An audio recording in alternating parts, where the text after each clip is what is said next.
That is orchestrated by the same forces that supported ইসরায়েলের বেলায় কঠিন সিদ্ধান্তই নিয়েছে চীন সরকার। গাজায় গণহত্যা সহ নানা কারণে বিশ্বে কোণঠাসা থাকা দেশটিরও তাই বিপদ বাড়ল আরও। চীন নিরাপত্তাজনিত উদ্বেগের কথা বিবেচনায় নিয়ে ইসরায়েলে নতুন বিনিয়োগে নিষেধাজ্ঞা দিয়েছে। হিব্রু ভাষার কয়েকটি গণমাধ্যমের বরাতে এমন তথ্য প্রকাশ করেছে মধ্যপ্রাচ্য ভিত্তিক সংবাদ মাধ্যমগুলো। এই তথ্য সামনে আসে ইসরায়েলের উত্তরাঞ্চলের কিবুৎজ হানিতা ও চীনা নিয়ন্ত্রিত বিনিয়োগ তহবিল ব্যালেভিশনের মধ্যে চলমান একটি মামলার প্রেক্ষাপটে। ব্যালেভিশন বর্তমানে হানিতা লেন্সেস নামের একটি ইন্ট্রোঅকুলার লেন্স উৎপাদনকারী প্রতিষ্ঠানের ৮০% মালিকানা নিয়ন্ত্রণ করে। কারখানাটি ইসরায়েলের উত্তর সীমান্তের কাছে অবস্থিত। মামলার নথি অনুযায়ী কিবুৎজ হানিতা ব্যালেভিশনের বিরুদ্ধে প্রায় $1.10 কোটি ক্ষতিপূরণ দাবি করেছে।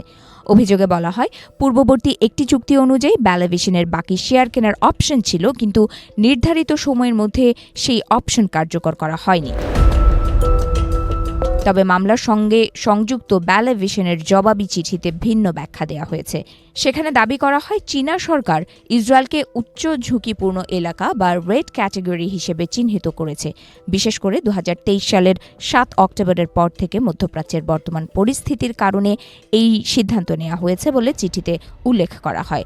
এই শ্রেণীবিন্যাসের ফলে ইসরায়েল ও অধিকৃত ফিলিস্তিনি ভূখণ্ডে নতুন কোনো চীনা বিনিয়োগ কার্যত নিষিদ্ধ হয়ে গেছে বলে দাবি করা হয়েছে। ব্যালেভিশনের বক্তব্য অনুযায়ী এই সরকারি বিধিনিষেধের কারণে তারা নতুন করে মূলধন বিনিয়োগ করতে পারছে না এবং ফলে চুক্তির শর্ত পূরণ করাও সম্ভব হচ্ছে না। ব্যালেভিশনের পরিচালক এবং হানিতা লেন্সেসের ভারপ্রাপ্ত প্রধান নির্বাহী কর্মকর্তা লিউ ইউশিয়াও গত ডিসেম্বর মাসে পাঠানো এক বার্তায় একই ধরনের বক্তব্য দেন। তিনি জানান, নতুন বিনিয়োগে বাধা থাকায় প্রতিষ্ঠানটি বর্তমানে শেয়ার হোল্ডার ঋণের ওপর নির্ভর করে পরিচালিত হচ্ছে, নতুন মূলধন যোগ করা যাচ্ছে না। এছাড়া ব্যালেভিশন আরও দাবি করেছে, গত 3 বছরে প্রতিষ্ঠানটির কার্যক্রমে $1.5 কোটি বেশি ক্ষতি হয়েছে এবং বিপুল অঙ্কের ঋণও জমেছে। এসব অভ্যন্তরীণ আর্থিক সংকট ও চুক্তি বাস্তবায়নের পথেও বড় বাধা হয়ে দাঁড়িয়েছে বলে তারা জানায়। তবে গুরুত্বপূর্ণ বিষয় হলো, এখনও পর্যন্ত চীনা সরকারের পক্ষ থেকে আনুষ্ঠানিকভাবে ইসরায়েলের নতুন বিনিয়োগ নিষিদ্ধ করার কোনো ঘোষণা দেওয়া হয়নি। দেশটির বাণিজ্য মন্ত্রণালয় সহ সংশ্লিষ্ট কোনো সরকারি সংস্থা এই দাবির সত্যতা নিশ্চিত করেনি। বর্তমানে চীন ও ইসরায়েলের সম্পর্ক নানা ভূ-রাজনৈতিক চাপে পরিবর্তনের মুখে রয়েছে। দীর্ঘদিন ধরেই দুই দেশের সম্পর্ক প্রযুক্তি, অবকাঠামো ও বাণিজ্যিক সহযোগিতার উপর ভিত্তি করে গড়ে উঠেছে। সাম্প্রতিক বছরগুলোতে দ্বিপাক্ষিক বাণিজ্যের পরিমাণ $16 বিলিয়ন বেশি ছিল।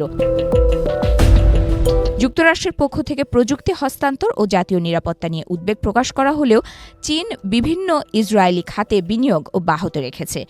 তবে অন্যদিকে চীন নিজ দেশে মার্কিন ও ইসরায়েলি সাইবার নিরাপত্তা পণ্য ব্যবহারে নিষেধাজ্ঞার মতো পদক্ষেপও নিয়েছে, যা জাতীয় নিরাপত্তার যুক্তিতে ব্যাখ্যা করা হয়েছে।